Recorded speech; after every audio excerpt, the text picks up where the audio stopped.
출애굽기 14장 1절에서 9절 말씀입니다. 여호와께서 모세에게 말씀하여 이르시되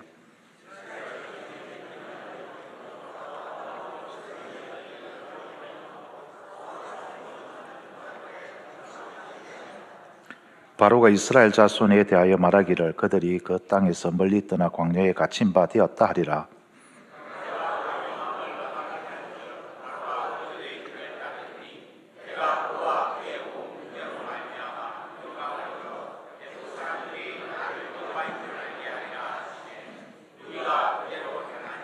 그 백성이 도망한 사실이 애굽 왕에게 알려지매 바로와 그의 신하들이 그 백성을 대하여 마음이 변하여 이르되 우리가 어찌 이같이 하여 이스라엘을 우리를 섬김에서 놓아 보내었는가 하고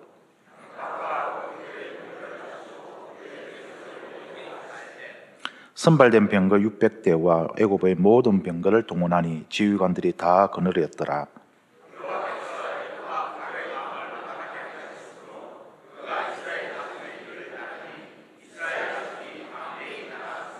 함께합니다. 애굽 사람들과 바로의 말들, 병거들과 그 마병과 그 군대가 그들의 뒤를 따라 바스본 맞은편 비아히롯 곁 해변 그들이 장막친 데에 미치니라. 아멘. 오늘 설교 제목이 그래서 은혜입니다 라고 이렇게 지어봤습니다. 사실 오늘 본문하고는 잘 어울리지 않을 것 같은 그런 제목인데 왜 하나님의 은혜인지 우리가 한번 살펴보면 좋을 것 같습니다. 오늘 어버이 주일이잖아요. 오전에도 우리 어버이께 어떻게 효도를 해야 되는지 우리가 말씀을 들었는데 가장 가까이에서 가장 오랫동안 가장 깊이 받은 은혜가 있다면 바로 부모님의 은혜일 것입니다. 사실 어릴 때는 잘 모르잖아요. 밥 한 끼 먹는 것, 깨끗한 옷 입는 것 당연하게 그렇게 알았습니다. 아프면 병원에 데려가는 것, 학교 보내주는 것, 늘 같은 자리에 우리를 기다려주는 것 그저 당연한 줄 알았습니다. 하지만 시간이 지나고 제가 부모가 되어 보니까 그 모든 것 뒤에는 부모님의 눈물과 희생이 있었다라는 것들을 알게 되었습니다. 부모님은 좋은 것은 자신보다 자녀들에게 먼저 주셨습니다. 당신은 아껴도 자녀들에게는 절대 아끼지 않으셨고 힘들어도 내색하지 않으셨고 아파도 그저 괜찮다 그렇게 말씀을 하셨습니다. 자녀들이 배부르게 먹여놓고 당신께서는 대충 끼니를 때우고 자녀는 따뜻하게 그렇게 입혀놓고는 당신은 낡은 옷을 입으셨습니다. 새벽부터 늦게까지 일하면서도 자녀 앞에서는 힘든 내색을 하지 않고 오히려 웃음을 지어 보이셨습니다. 행여 자녀가 기죽을까봐 또 부족함을 느낄까봐 평생 자신을 희생하며 살아오셨습니다. 그런데 우리는 그 사랑을 너무 늦게 깨닫는 것 같습니다. 부모님의 손이 거칠어졌어야, 허리가 구부려졌어야, 또 흰머리가 늘어났어야만 나를 이렇게 사랑하셨구나 비로소 깨닫게 되는 것이 부모님의 은혜인 것 같습니다. 그런데 사랑하는 성도 여러분, 우리가 기억하며 또 감사해야 할 더 크고 놀라운 은혜가 있다면 바로 우리를 향한 하나님의 은혜일 것입니다. 오늘 이 시간 말씀을 통하여서 우리에게 베풀어 주신 하나님의 은혜가 얼마나 크고 놀라운지를 다시 한번 기억하면서 감사와 감격으로 살아가는 저와 여러분이 되기를 주님의 이름으로 축원드립니다. 요즘 우리 큐티 본문이 바로 출애굽기지 않습니까? 출애굽기를 읽으면서 조금 이해하기 어려운 그런 표현이 있을 줄 압니다. 오늘 본문에서도 그 대목이 나타나죠. 여러분 성경책 자막을 준비 안 했습니다. 입으로 잠 오니까 성경도 한번 찾아보면서 잠 깨시라고 오늘 본문 4절과 8절을 한번 보시겠습니까? 내가 하나님이 바로의 마음을 완악하게 한즉 바로가 그들의 뒤를 따랐다라고 기록하고 있습니다. 8절에도 여호와께서 애굽 왕 바로의 마음을 완악해 하셨으므로 이렇게 표현을 하고 있습니다. 여호와께서 바로의 마음을 완악하게 하셨다라는 이 표현은 출애굽기에 굉장히 자주 등장을 하고 있습니다. 7장부터 계속해서 매장마다 거의 빠지지 않고 여호와께서 바로의 마음을 완악해 하셨기 때문에 모세와 아론이 하나님의 말씀을 전하고 기적과 표적을 보여주시고 재앙을 내리심에도 불구하고 바로는 하나님의 말씀을 듣기를 거부하고 재앙을 그렇게 받았다라고 계속해서 기록을 하고 있습니다. 이 대목을 문자 그대로만 이해를 하면은 어떻습니까? 아니, 하나님이 바로의 마음을 그렇게 완악하게 만들어 놓은 것 아닌가? 그래서 혹자들은 그래서 책임이 하나님께 있는 거 아닌가? 왜 바로에게 그 책임을 묻느냐? 이렇게 말하는 사람들도 있습니다. 과연 그럴까요? 정말 하나님께서 바로의 마음을 완악하게 하셨기 때문에 바로가 하나님의 명령을 거역한 것일까요? 우리는 잘 알고 있습니다. 하나님은 절대로 그러신 분이 아니다라는 것을 우리는 잘 알고 있습니다. 바로가 완악하게 된 그 책임이 하나님께 있는 것이 아니라 바로 자신에게 있다라는 것을 우리는 이미 잘 알고 있습니다. 그럼에도 불구하고 다시 한번 우리가 오해하는 부분이 있다면 그 오해를 바로잡고 그것이 하나님의 은혜와 어떻게 연결되는지를 다시 한번 마음에 새겨보면 좋을 것 같습니다. 오늘 본문 조금 전에 또 설명해 드린 것처럼 하나님이 바로의 마음을 완악하게 하셨다.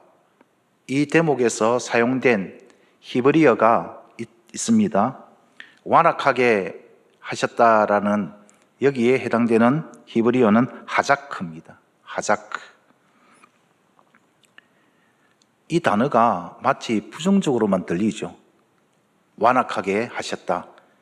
그런데 다른 성경에 찾아보니까 전혀 다른 의미로 쓰였더라고요.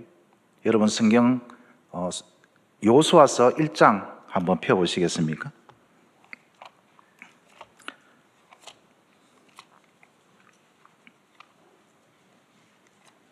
여호수아서 1장에 완악이라고 번역된 한글 단어가 있는지 한번 얼핏 보시면 한 군데도 없을 것입니다.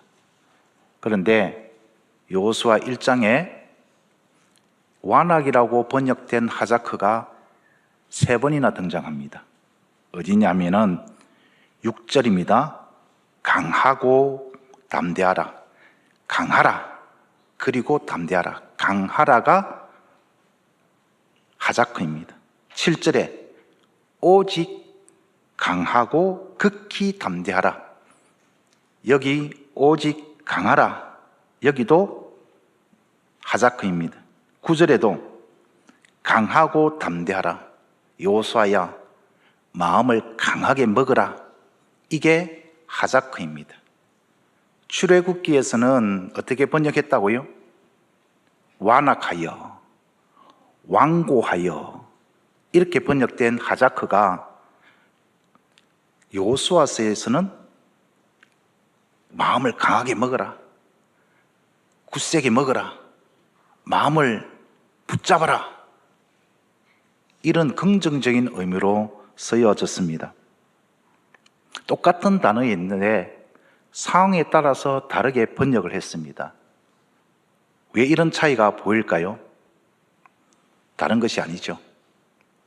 하나님께서 바로의 마음을 완악하게, 하자크하게 하셨다라는 것은 바로 자신이 자신의 마음을 강하게 붙잡도록 내버려 두신 겁니다. 그런가 하면 여호수아서에서 하나님이 여호수아 보고 너는 마음을 단단히 먹어라, 너는 마음을 강하게 해라 하면서 어떤 방책을 주셨느냐 하니까 나의 말을, 여호와의 율법을 좌로나 우로나 치우치지 말고 굳게 지키라, 이렇게 말씀을 하셨습니다. 차이가 무엇이냐? 바로에게는 바로 자신이 원하는 대로, 바로 자신이 하고 싶은 대로, 바로 자신의 고집대로 내버려 주셨다면, 여호수아에게는 그렇게 하지 말고 하나님의 말씀을 기준으로 그렇게 강해져라. 두렵고 힘들고 어려운 상황일 때에 내가 너에게 약속한 그 약속의 말을 굳게 붙잡고 강해져라. 이런 차이가 있습니다. 조금 의미를 아시겠습니까? 오늘 설교 제목이 그래서 은혜입니다 라고 제가 붙였습니다. 하나님께서 우리의 마음을 하자크 해주시지 않았다면 우리도 바로 같은 사람이었습니다. 사실 이 출애굽기에 보면은 하나님이 바로의 마음을 완강하게 하다, 완악하게 하다, 바로 자신이 마음을 완강하게 먹다, 완악하게 하다 라고 표현된 이 구절들이 많이 나오는데, 거기에는 각각 다른 세 가지 히브리어가 쓰여졌습니다. 가장 많이 쓰여진 것이 방금 소개해 준 것처럼 하자크입니다. 본래 뜻은 강하다, 세다, 굳게 붙들다, 이런 의미가 있습니다. 또 한 가지 단어는 가샤라는 단어입니다. 단단해지다, 딱딱해지다, 굳어지다 라는 표현인데, 하나님께서 바로의 마음을 가샤하셨다라는 표현이 있습니다. 하나님께서 바로의 마음을 굳어진 그 상태로, 딱딱한 그 상태로 내버려 두셨다라는 의미가 됩니다. 또 하나에 보면은 카베드라는 그런 단어가 있어요. 이 단어는 원래 뜻은 무겁다, 둔하다 이 말인데, 영적으로 보면은 둔감해졌다, 영적으로 무뎌졌다, 무감각해졌다, 죄를 지어도 죄임을 깨닫지 못하게 되었다라는 그런 표현입니다. 그래서 제가 출애굽기를 쭉 이렇게 살펴보니까 어떤 순서가 있냐니까, 하나님께서 바로에게 가샤하셨습니다. 죄의 본성대로 살도록 내버려 두셨어요. 그래서 이 바로는 하나님의 표적을 보고도 하나님으로부터 재앙을 받아도 그 마음이 하자크 되었습니다. 점점 딱딱해지고 굳어졌습니다. 그래서 결론적으로는 어떻게 되었느냐? 바로의 마음이 카베드 되었습니다. 무감각해졌습니다. 영적으로 무뎌졌습니다. 완전히 마비가 되어버렸습니다. 죄를 지어도 죄인 줄 깨닫지 못하게 되었습니다. 그래서 이 바로는 하나님의 그 말씀 앞에도, 그 기적 앞에서도 끝까지 거부하고 망하는 길을 택할 수밖에 없었다라는 것입니다. 로마서에 보면은 하나님께서 내리시는 심판 중에 가장 무서운 심판이 뭐냐? 바로 더러움에 그대로 내버려 두는 것이다. 그렇게 바울 사도는 로마 교회 성도들한테 말했지 않습니까? 로마 교회 성도들이요, 하나님이 내리시는 가장 큰 벌이 무엇이냐? 죄의 욕심을 따라서 망하는 길을 걸어가도록 그대로 내버려 두시는 겁니다 라고 하면서 우리는 그렇지 않다라고 그렇게 로마 교회 성도들에게 편지를 하고 있습니다. 제가 지금 무슨 말씀을 드리는 줄 알겠죠? 하나님께서 우리를 그냥 가샤하지 않으시고 우리를 말씀으로 붙들어 주시고 우리를 끝까지 포기하지 않으시고 붙들어 주시는 것이 은혜다라는 것입니다. 이 자리에 나와서 예배 드리는 것이 하나님의 은혜라는 것입니다.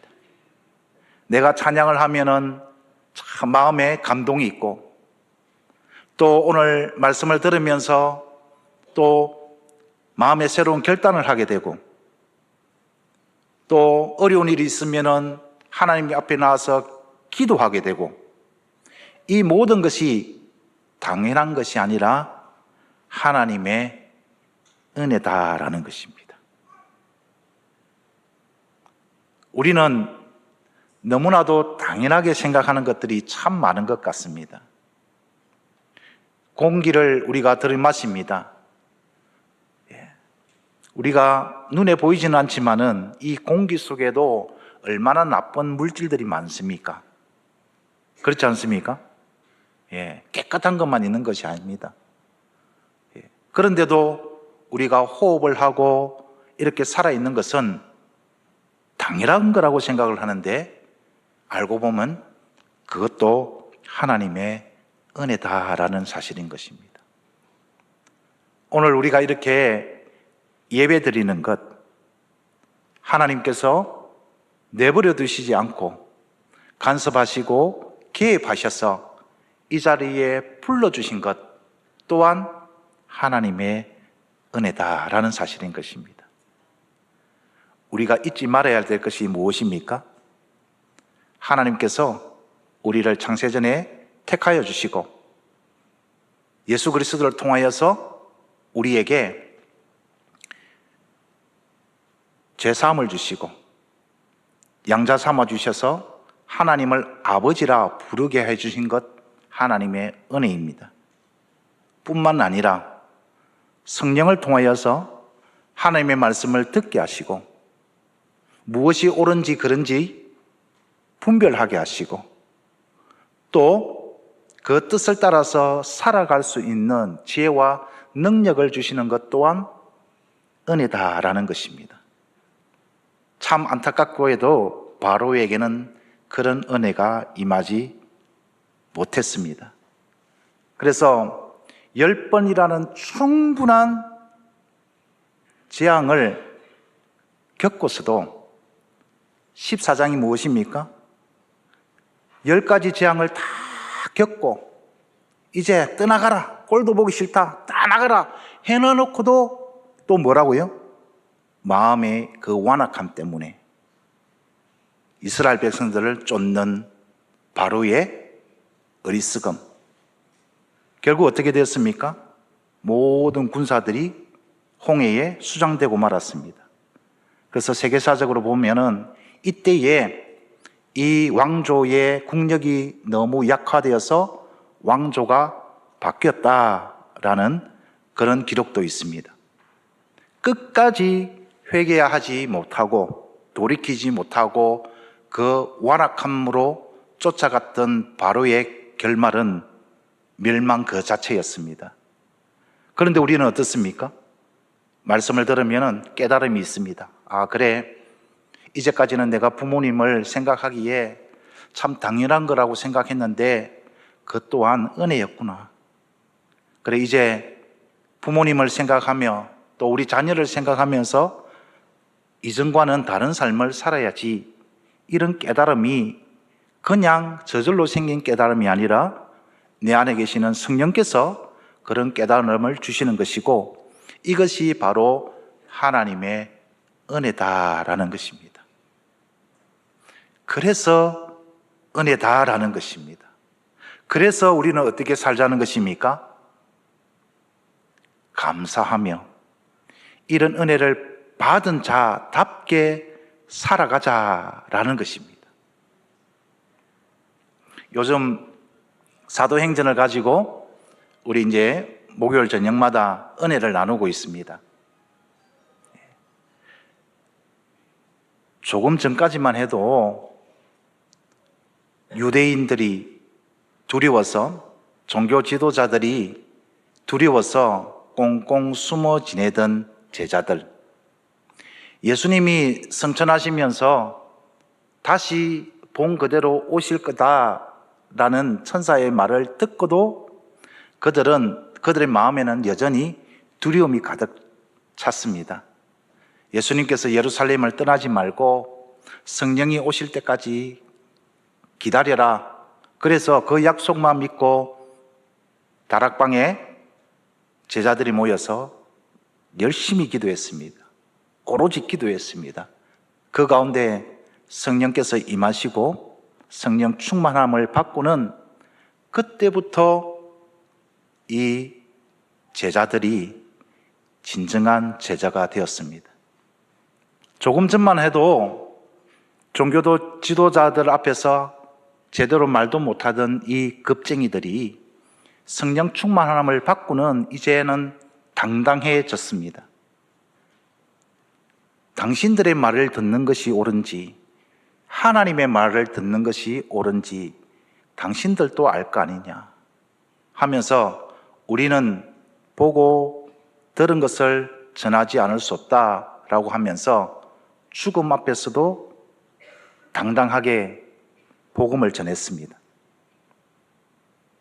두드려 맞고 감옥에 갇혀도 오히려 그것을 기뻐했다. 오히려 그걸 당연하게 생각했다. 왜? 이제 제대로 내가 예수님의 제자로 살아가고 있구나. 그렇게 여겼다라는 것입니다. 스데반도 죽으면서 그렇게 맞으면서도 그 얼굴이 천사 같더라라는 기록이 있습니다. 어떻게 그게 가능했겠습니까? 성령 충만함을 받았기 때문에 가능한 것입니다. 예루살렘 교회에 박해가 일어났습니다. 그래도 사도들은 그 자리를 지켰습니다. 왜요? 그것이 하나님의 은혜인 것을 그들은 성령을 통해서 깨닫게 되었고, 실제로 깨달음에서 그친 것이 아니라 몸소 삶으로 그것을 증명해 보였기 때문인 것입니다. 사랑하는 성도 여러분, 우리는 은혜를 받은 사람입니다. 그러면 이제 우리가 해야 될 일은 무엇입니까? 그 은혜를 세상에서 나타내 보이는 것 아니겠습니까? 가만 내버려 두면은 바로 같은 인생을 하나님은 은혜를 베풀어 주셔서 듣게 하시고 보게 해 주셨습니다. 이제 우리가 해야 되는 것은 말하고 행동하는 것일 것입니다. 부모님의 은혜에 우리가 감사할 뿐만 아니라 하나님의 은혜에 감사하며 이번 한 주간은 진정 예수 그리스도의 건강한 제자의 모습으로서 살아가기를 주님의 이름으로 축원드립니다. 그래서 뭐라고요? 하나님의 은혜입니다. 당연한 것이 아니라 하나님의 은혜인 것입니다.